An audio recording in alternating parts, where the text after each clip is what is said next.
2025年12月28号，海南将正式封关运作。这不仅是地方政策的一次调整，更是一次制度型开放的关键时刻。今天我要跟大家拆解一个更重要的问题：为什么说在海南自贸港封关倒计时的这几个月是外资企业和高净值人群的战略窗口期？什么是封关？为什么重要？让我们再次把这个概念先讲清楚。海南封关呢，是指建立起类似境内关外的特殊监管体制。简单说，就是把海南这个岛变成一个超级自由贸易区，货物进出、资本进出、人员流动都将享受零关税、低税率、减监管的特殊政策。不久之前，海南自由贸易港外商投资条例正式公布，明确了外资在海南的准入保护、税收优惠、金融便利和仲裁机制。这意味着什么？这就意味着海南正在从一个地方开放变成制度型开放的前沿阵地。未来，这里将不仅仅是一个旅游岛，而是全球资本和企业进入中国、进入亚洲的战略入口。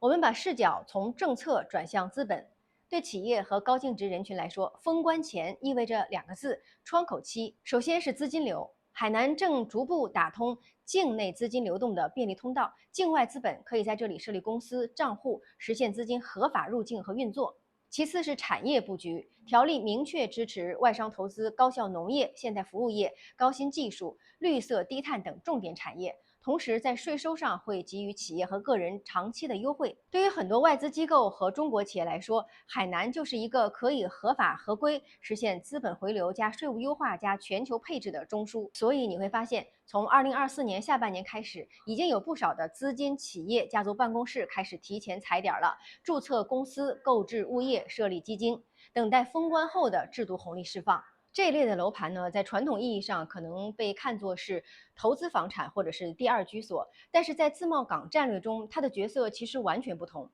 首先就是公寓类资产啊，非常适合企业注册、灵活办公、商住两用，未来也可能承接部分跨境企业的本地实体和人才居住。大平层住宅呢，更像是高净值人群的第二总部或者家族办公室的载体，结合海南的税制和政策，可以起到境内资产配置和身份优化的作用。封关前的价格洼地加政策窗口期，使得这些资产对于部分战略型的资金来说呢，具有前瞻性的布局价值。所以今天我不是在告诉你买不买房子，而是想告诉你，海南的地产正在成为制度红利的物理落脚点。那对普通投资者和企业家有什么样的启示呢？这波海南的封关不光是简单的炒房热，也不再是短期的政策噱头，而是一次真正的制度级的机会。对于企业家来说呢，这是重新思考跨境结构、税务筹划、资金流动路径的战略窗口。